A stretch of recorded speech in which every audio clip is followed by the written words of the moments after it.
Welcome to குட்டீஸ் கதைகள். Hi குட்டீஸ், கவிதாத்தி குட்டீஸ் கதைகளுக்கு உங்களை அன்போடு வரவேற்கிறேன். இன்னைக்கு சுவாரஸ்யமான ஒரு கதை இருக்கு. என்ன தெரியுமா? டிஷும் டிஷும் டிஷும் டிஷும் டிஷும் டிஷும். என்னன்னு பாக்குறீங்களா? குத்து சண்டை. குத்து சண்டை பிடிக்காதவங்க யாராச்சும் இருக்கீங்களா? எல்லாருக்குமே டிவியில குத்து சண்டை வந்தா ரொம்ப பிடிக்கும்ல. பார்த்துட்டு சும்மாவா இருப்பீங்க? வீட்டில் அக்கா கூட அண்ணா கூட தம்பி கூட டிஷும் டிஷும்னு குத்து சண்டை போடுவீங்களா? இந்த குத்து சண்டையே இப்படி இருந்துச்சுன்னா காட்டுல குத்து சண்டை நடந்தா எப்படி இருக்கும்? ரொம்ப சுவாரஸ்யமா இருக்கும்ல. ஆமா, கன்னிக்கோவில் ராஜா அவர்கள் கரடிகளின் குத்து சண்டைன்னு ஒரு புத்தகம் எழுதியிருக்காரு. அந்த கதையை தான் அத்தை இன்னைக்கு உங்களுக்கு சொல்ல போறேன். கரடிகளின் குத்து சண்டையா அப்படின்னு தானே யோசிக்கிறீங்க? ஆமா, அந்த கரடிகள்ல ஒரு பெரிய குத்துச்சண்டை சாம்பியன் இருக்காரு. அவரு பேரு டோரா. டோரா ஒரு பெரிய கரடி. குத்து சண்டையில டோராவை ஜெயிக்க ஆளே இல்ல. டிஷும் டிஷும்னு 2 குத்து விட்டா போதும் அவரை எதிர்க்கிறவங்க தப்பு தப்புன்னு விழுந்துருவாங்களாம். அந்த காட்டுல எங்க பார்த்தாலும் குத்து சண்டை போட்டி நடக்க போகுது, யார் யார் போட்டி போடுறீங்களோ வாங்க அப்படின்னு போஸ்டர்லாம் அடிச்சு ஒட்டியிருக்காங்க. மற்ற காட்டுல இருக்கவங்களாம் சும்மா இருப்பாங்களா? ஒரு கை பார்த்துருவோம், அது என்ன அந்த டோரா தான் பெரிய ஆளா அப்படின்னு சொல்லி நிறைய காட்டுல இருந்து நிறைய கரடிகள் போட்டிக்கு வந்திருக்குதுங்க. அப்ப வேடிக்கை பார்க்க ஆள் வரணும்ல. ஆமா, எல்லா விலங்குகளும் ரொம்ப ஆர்வமா வந்துட்டு இருக்காங்க. போட்டினா நடுவர் வேணுமா வேணாமா? இருக்காரே. யாரா? ஒரு பெரிய சிம்பன்சி குரங்கு. அவருதான் நடுவர். எங்கிருந்து வந்திருக்காரு தெரியுமா? ஆப்பிரிக்கால இருந்து ஃப்ளைட் ஏறி வந்திருக்காரு. ஆமா, இது யாருன்னு பாக்குறீங்களா? இது ஒரு சின்ன குட்டி புள்ளிமான். இந்த புள்ளிமானுக்கு டோரானா ரொம்ப பிடிக்கும். ஐயா ஐயா, குத்து சண்டை போட்டி குத்து சண்டை போட்டி, டோரா தான் ஜெயிக்கும் டோரா தான் ஜெயிக்கும் அப்படின்னு சொல்லிக்கிட்டு காடெல்லாம் துள்ளி துள்ளி தாவிக்கிட்டு கிடக்கு.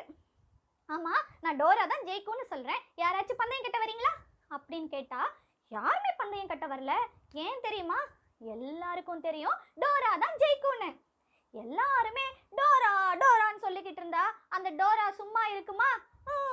டோராக்கு தலக்கணம் ரொம்ப அதிகமா ஆயிருச்சு.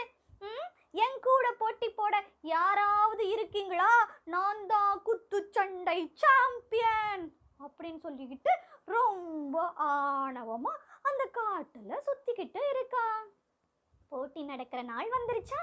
எல்லா விலங்குகளும் ஆர்வமா என்ன நடக்க போகுதோ என்ன நடக்க போகுதோ அப்படின்னு பார்த்துக்கிட்டு உட்கார்ந்துருந்தாங்க. நடுவர் வந்தாரு.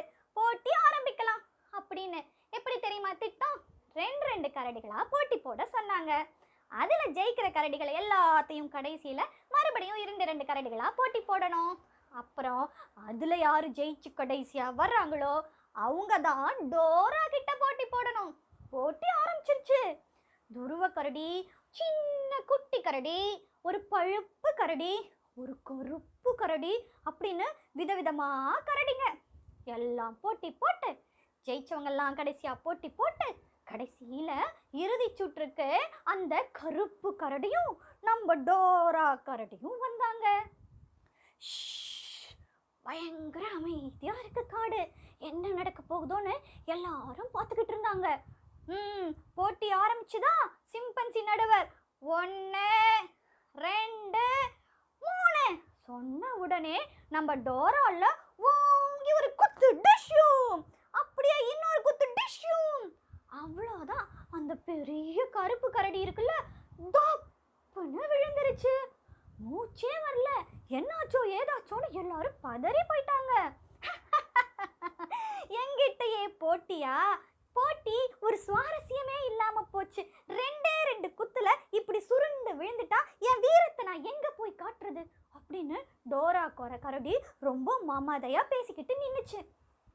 சிம்பன்சி நடுவர் இல்ல, கருப்பு கரடி ஐயோ மூச்சு இல்லாம படுத்து கிடக்கே அப்படின்னா டோரா கரடி தான் சாம்பியன் அப்படின்னு சொல்லி டோரா கரடியோட கையை தூக்க வந்தாரா? டோரா சொல்லிச்சு, எனக்கு திருப்தியே இல்லை, போட்டி அதுக்குள்ள முடிஞ்சிருச்சு, நான் திரும்பவும் போட்டி போடணும். இந்த காட்டுல என் கூட போட்டி போடுறதுக்கு ஒரு வீரன் கூடவா இல்லை?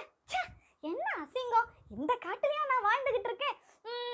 நான் மேடையை விட்டு இறங்க போறதே இல்லை, யாராவது என்கிட்ட போட்டி போடுவாங்க அப்படின்னு ஏளனமா சொல்லிச்சு. அதை பார்த்த உடனே இந்த புள்ளிமானுக்கு ரொம்ப வருத்தமா ஆயிடுச்சு. ஏன் தெரியுமா?